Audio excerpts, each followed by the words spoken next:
I've been dying to do this Boston legend. Absolutely. And I'm glad you said that because he moved to New York and people associate him with New York, but I associate him with Boston. I'm from New York, but I lived in Boston, and that's where I met my first night ever doing comedy in Boston. I saw this guy, Patrice O'Neal. Y'all said that like Family Feud. All right, name a white girl been missing for 5 years in a room of Nellie Holloway. Survey says.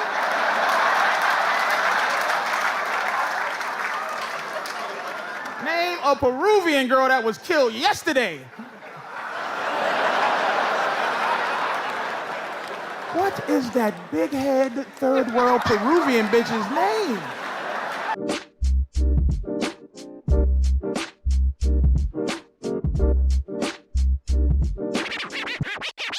He was literally already the best. You know what I'm saying? Like, Even before he left Boston, you're like, this guy is. he just had something, man. Yeah. Like, he did this joke about the fact that he doesn't play any instruments. Like, because a lot of instruments are like phallic. They kind of shaped like dicks. He said, like, where's the instrument that's shaped like a titty? Right? There is no instrument And he was shaped like, the titty. he's like, I'd play that all day long. And just how comfortable he was and the time he took. Like, I'm trying to do jokes, and he always had the greatest sense of timing naturally, because he had a natural sense of timing. Simultaneously, never like chased a laugh. Explain to the audience what chasing a laugh would be. Can you maybe give an example Well, of that? it just means you obviously as a comic you're aware if something got a laugh or didn't get a laugh. Your job is to get laughs, but if you're not comfortable with a little bit of silence, then you speed up. You talk faster. Just like in sports, like the greatest sports guys, they don't speed up. Even if you're being frenetic. I think in basketball, a guy like Luka, even James Harden, they go at their speed, no matter what speed you're going at. They dictate the terms. And Patrice was great at that. So, and that comes with knowing, okay, this exact moment is a little uncomfortable. I just said something that wasn't that funny, but I know the next thing is going to be funny. And so I don't need to rush. You're just going to wait until I say it. And that can actually ramp up the laugh, because in those pockets where it's a little uncomfortable, this creates a tension within the audience. Absolutely. How do you release that tension? By getting the laugh. So it can really beef up the laugh that you get after that as well. So it's like you're really juicing up the laughs with that by leaving that tension in there, not chasing the laughs. And there's something about comics that chase laughs. It reeks a little bit of desperation. Right. And right. audiences are so sophisticated. I think they can sniff that out. Absolutely. And you start stepping on laughs. Because you start getting a laugh and then starting the next joke right away. And then it becomes about you. Patrice used to always say that. It's about, don't make it about you, in the sense that what you need. What do they need? They don't even know what they need. But Patrice is like, I know what they need. And I'm going to give them that, not what they think they want. You see what I mean? Crowds can sense that desperation. And for him to have this style while coming up in Boston, because it's weird. I'm a New Yorker, you're a Bostonian, but we both have our roots in Boston comedy. And Boston comedy, not that the greats, the legends of Boston, they're not desperate by any stretch, but their jokes per minute is really high. Or I should say laughs per minute. It's just boom, boom, boom, boom. Yeah, and so for Patrice to come out of that, I'm sure there was plenty of times he had to get on stage following a guy that just murdered. Yeah. And he's like, this is what I'm doing. Right. And now we've talked about this on the show before. The reason why the Boston comics are like that was it's the pressure of the environment. You're oftentimes doing you got to compete with the Bruins game or whatever. So you can't be this slow. Right. And as he is. Right. You're and have success. It's very hard. It's very hard. So for him to do it there out of the box it's very risky. It just everything. Yeah. And it's because Bostonians, we've talked about this off camera. The funniest people live in New England. Just the funniest everyday people. Like if you're in Boston, the cab driver is funny. The lady that at the 7-Eleven. So that's also makes you speed up, because there's a sophistication about humor, where in Boston crowds don't mind that you're telling jokes. See, everyone else, you got to kind of trick them, especially nowadays. It's like we're having a conversation and a joke just happened. Look at that. Yeah. But in Boston, it's like, tell us your jokes. We We know we're here for jokes. Say the jokes. You know, and black comedy is like that too. It's like, we came here for jokes. Yeah. Say the jokes. That's it. This is the beginning of a special called Elephant in the Room. It's available to watch for free on YouTube, and it's wonderful. Highly recommend it. Let's get into this bit. Black women get mad at that, but that is top shelf white woman right there.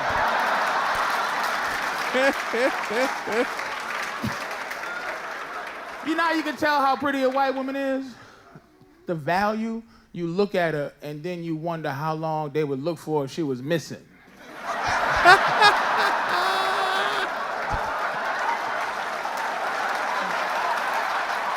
Come on, take a look. Take a look. Look at this nigga. Look, look, look, look, look.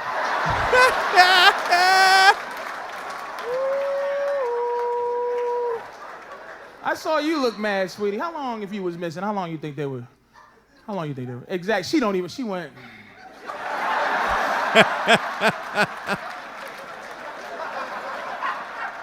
You know the deal. I ain't saying nothing wrong. White woman's life is valuable.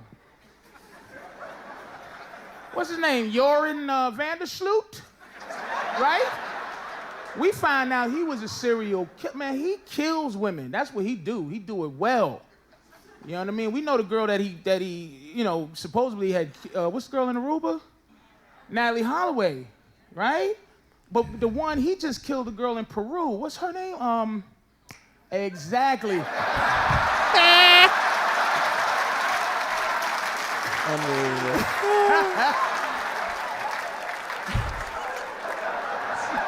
Look how fast you said Natalie. You said Natalie. Natalie Holloway, that angel.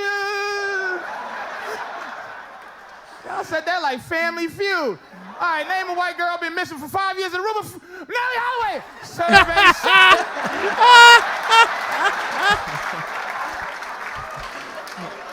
Name a Peruvian girl that was killed yesterday. What is that big head third world Peruvian bitch's name? Has to be Yoris or something goofy. Yoris. Don't get mad at yourself. I gave it to you. You saw how fast she said Natalie Holloway. Diana Ross right here said she knew her name. That white girl with Natalie Holloway. Man, you called yourself, woo!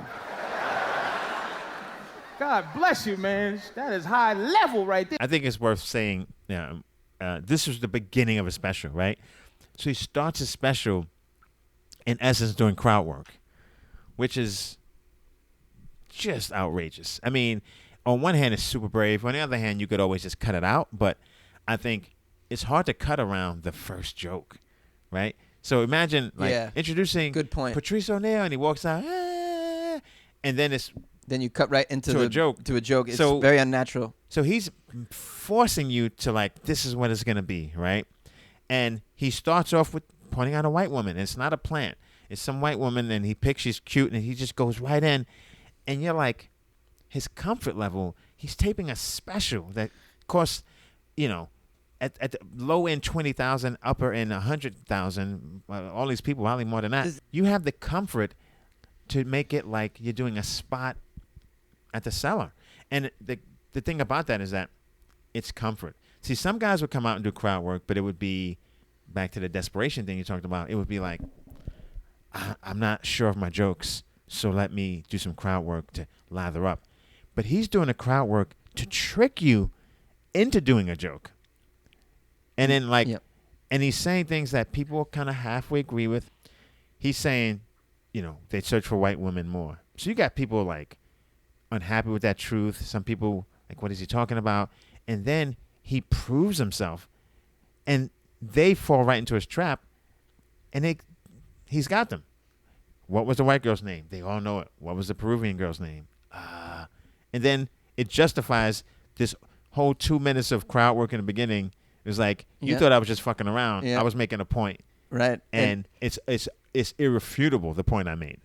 I love how he puts the onus on them. Exactly. And it looks like it's happening in the moment so spontaneously, like he's never done that before. You know, he's done this before. He's done worked it on this. before. You got to think about that too. He's not going to open up a special with something like this. Is risky to open up a special this way, and he would do this.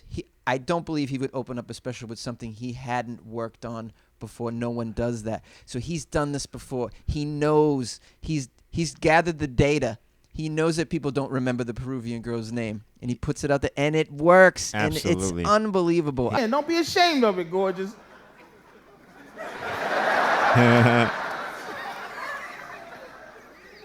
She mad as hell. Fuck that white bitch. Wait, you know, come on. Ain't nobody looking for you. I might look for you, but the news ain't. You think Fox is reporting you're missing? Let's be honest. Nancy Grace, she leads story on Nancy Grace for the next 6 months. Look. I'm looking at her because she's mad as hell. Black women don't like that shit, but it is what it is. Let's be. It won't be like that. Let's be honest. That little girl that went missing, she was sailing. Little girl that went sailing. I forgot her damn name, but she went sailing and went missing in the Indian Ocean. Okay.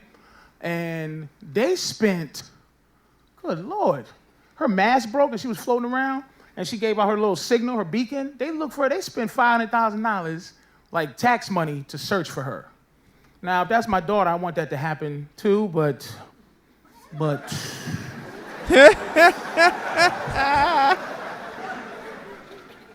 If you go sailing.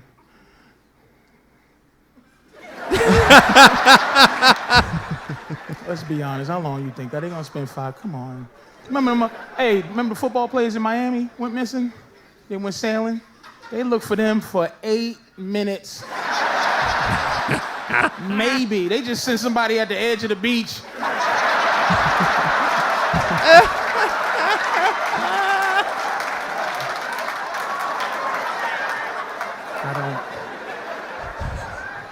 I don't see him. We have to call off the search because there's too much sun. The conditions are abnormally difficult. It's too sunny. If I go sailing, I'm taking a white baby on a keychain with me. If my boat go down, they gonna find me. I'm gonna have it hooked right to the side of my belt. And I'm gonna dress the baby real white too. I'm gonna put sweatpants on it and a pair of Ugg boots, and I'm gonna take a picture. Man, look at this white baby. You don't come get me. This white baby going down with me.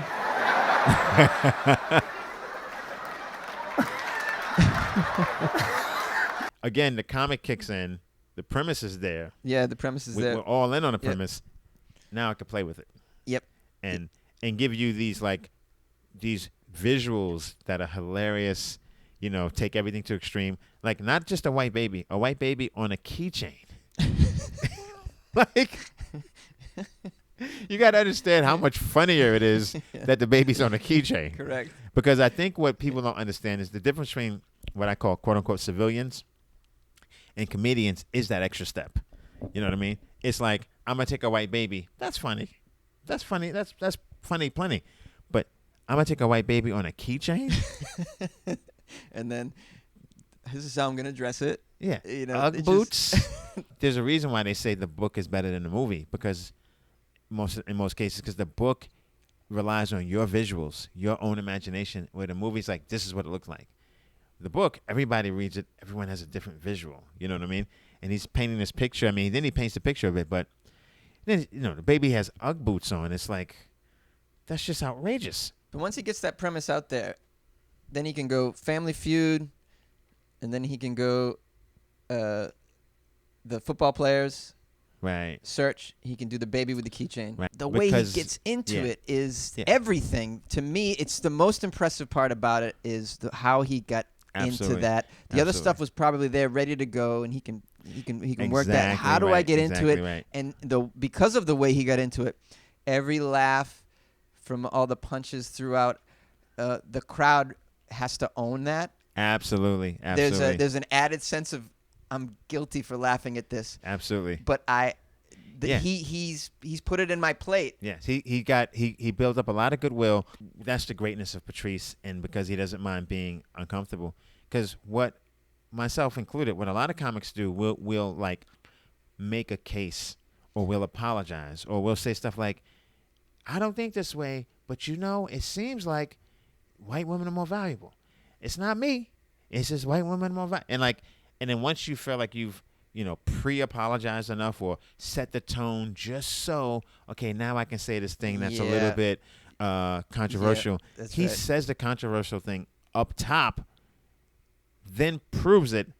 You know what I mean? And so he's able to do this whole thing without ever apologizing or over-explaining himself, which is, especially now in the cancel culture, you have to be so careful that what you're saying is not taken out, misinterpreted. But I didn't say that white women were more valuable. I said it, but you guys proved it because you didn't know the name of this girl, right? You knew the name of the white guy who killed her. You knew the name of the white girl he killed. You didn't know the name of the Peruvian girl he killed after. And we've talked about this on the show before, how to do bits like this, we have to, up top, like you said, apologize, explain why we're a credible source to speak about this. Right. And all of that is anti-comedy. Right. And especially if you're a white male. Right? Correct. Like, I think white male, least amount of leeway. Second, though, now is becoming like, I think, any male. Yeah, any male. Any straight male, second. Sure. And then as you go down, you get more and more and more leeway. And I don't want to be like, oh, it's tough for guys with comedy. We need to get into all that. It is. Right. We all have challenges. Right. Exactly. And this is a hard art to begin with. This is just. I just look at this as a new challenge to force me to get more creative. And so when I see someone be so creative, he's obviously. This is another level. We need to take from this and learn, okay, there is a way to get into these topics creatively where we don't have to waste a minute up top of unfunny justification. Right. Which is so not funny on anti-comedy. I feel like I'm wasting my time in a bit if I just got to spend a minute.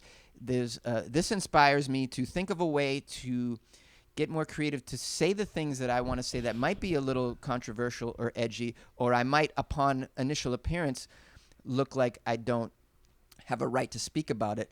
There's a way for me to do it if I just dig a little and experiment a little bit more and get creative and take a risk and do the things that Patrice did in this bit. Right. I love that about this bit. He wanted to say something, right? He wanted to say the value of white women. Right. Now Chris Rock would have said this bit a whole different. He would have said, "White women are worth more. White women are worth more." And then he wouldn't have let the crowd do that thing. He wouldn't let the crowd participate in the creation of the moment of the bit. He would have told you. It's a preacher kind of style, right? Right. But this allowed the crowd to contribute also to the joke. They weren't being spoken at. He was asking for participation. They were participating in something, and he was still able to make a point that most comics would have made in a more preachy way, which is that white women are more valuable than black women, or white women are the most valuable commodity when it comes to a human being in the world. Two things. One, Chris Rock would have done it, and he would have had an amazing punchline to sort of offset the preachiness, right? But what Patrice does here is that he also, it's not like this is his opinion. He's not mad about it, right? He's just saying this is just what it is. And so that's kind of cool too, because the audience can like agree or disagree. He's not, and then when he gets to that point of who was the Peruvian girl, they have to agree. You see? So he's not, I like that he's not saying like, he almost starts off, you almost feel like he believes that white women are more valuable. Like he almost like, I'm going to take the onus on me so that way I'm not blaming society. I'm not mad about it. It's like almost like, does he think this? And then when he switches it, no, motherfuckers, you think it. Otherwise, you would have known this other girl. That's right. And so that's kind of set up. He's letting that crowd come to that realization and participate. You think it. And then the comic kicks in acts out the Family Feud part, which is great. Yeah, he's on top of his game in the special.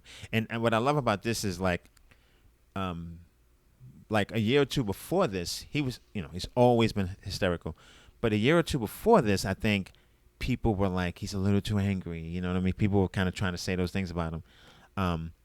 But I think he was just sort of like carving his next special. Like, Patrice is a guy that at any point he could kill. But I think he was always sort of managing and reconciling killing with where am I going? Where's my message going? And so if my message is going this way, maybe I don't kill as hard for the next year. You know what I mean? Yeah. But it's not that he could always kill any moment he wanted Mm-hmm. to. You know what I mean? But Patrice is such a master. I've learned so much from him. Dane as well. Like, I would see Dane do, like, I remember seeing Dane in Boston, and Dane would kill. Like, you got to understand, like, he's like 3 years in a comedy, 3 or 4 years, and he gets like standing ovations, right? Like, he just fucking kills. And then one day he did a joke, and like he was like doing it at half speed, like he wasn't doing all the tags. And I said, Dane, why did you forgot this? You didn't say this, you didn't say that. You said that. He was like, no. I was gonna do new jokes after that, and I didn't want those jokes to kill so hard that I didn't get a read on the new jokes. And so I'm like, fuck. Then you get the level of mastery. And Patrice what he would do is similar thing. He would get a way to do a joke, and then he would start doing it different ways on purpose to see, okay, can I get into it different? Can I change the order? You know what I mean? Can I trim it by like mumbling and not saying like he would like purposely leave out some of the things that lead to the joke, and does it still get a laugh even if I leave this part out? And I think, he's just a master communicator, even when it looks like he's like just happy-go-lucky kind of thing. So yeah, he always was 2-3 steps ahead of everyone else. Like you said, he knew he could do that, but it's Worked still it out. ballsy as shit to do it, and a room full of people that are there to see you tape your special. Now, you mentioned that you met Patrice your first day doing comedy In Boston, not my first time in ever. Boston. Yeah. And Patrice is one of those comics that maybe not the best guy to run into the first time you're doing comedy. He's the sort of guy, if you said, hey, man, could you give me some advice? He'd be like, quit. Absolutely. Absolutely. He had that about him. Absolutely. But he was always so nice to me. We were road dogs. Like, it's weird. Like, people associate his friend base are all these New York guys, right? But before that, it was me, him, Bobby Kelly, me, him, Dane Cook, me, him, Al Dalbany, me, him, Gary Goldman. You know what I mean? Like, that was my dog.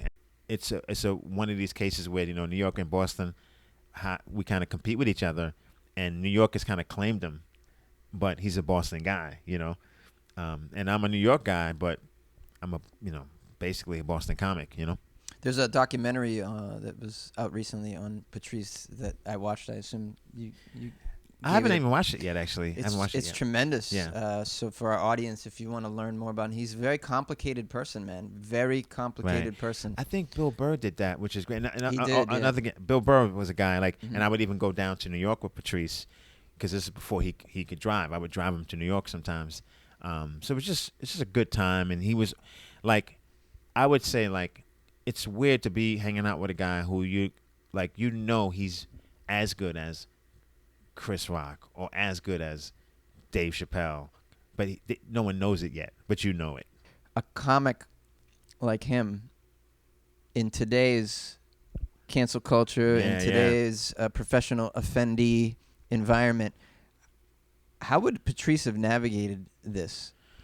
Well, in your opinion? It's interesting, man. I think about this because he was on the verge of getting canceled before that was even a thing. He was so far ahead of his time, right? So there's a guy named Kevin Samuels, right? He's like a life coach, advice giver or something like that. And I guess he's got some fame or some notoriety recently because women will call and he'll just like shit on them, right? But like under the guise of helping them. So a woman will call him like, I want this kind of man. I got this going on. And he'll be like, well, you're like a 6, sweetheart. And then everyone gets up in arms and stuff like that. At the core is like he's trying to bring some accountability back, right? Or some kind of like expectations, some like realistic expectations setting back. But Patrice was already on that. And I think what he did was, and hopefully I'm answering the question.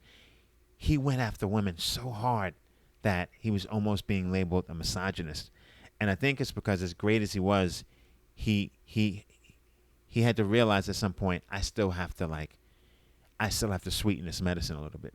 You know, I'm giving him this medicine a little too uncut, you know. And so I think he was just getting into, before he passed away, he was getting into a new realm where it's like, I'm still saying my truth, but I'll meet you halfway. I'm not going to like kowtow, but I'm going to say it at least, trim it down and say it at least in a way that's digestible. And I think he was getting there. So I think in this culture, if he had lived, he would be like Bill Burr, where his ascension, his greatness, his ability to communicate his ideas would have met at this summit with the cancel culture, and he would have won.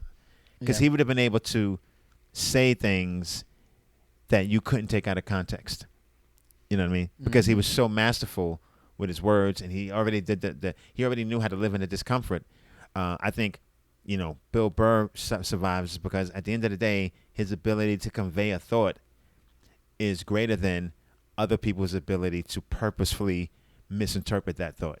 Yeah. Which is not easy to do. Not at all. You have to go through nights and nights of people walking out, of people yelling, to get to that point where, greatest comics, somehow they find a way to avoid being taken out of context, which is really hard because people can just take any 10-second soundbite and make it look like something that is not. But I think he put it in print where it looks the worst. Exactly. So I don't know. I think he would have prevailed only because his fan base would have made sure too that anything he said was not taken like out of context, and not like, you know, make sure he wasn't misquoted and everything like that. Because this guy Kevin Samuels, I'm telling you about, he's catching a lot of flack, but then a lot of other people are like, well, we kind of like some of the stuff we agree with. You know what I mean? And I think even Trump, who you can disagree with, his power is that he's speaking to his base, and so you can't cancel him. You can't cancel him with his base. You can cancel him with your base, but he doesn't care about your base anyway. You know what I mean? So exactly. I think Patrice would have had that kind of thing going on where it's like, people that rock with me,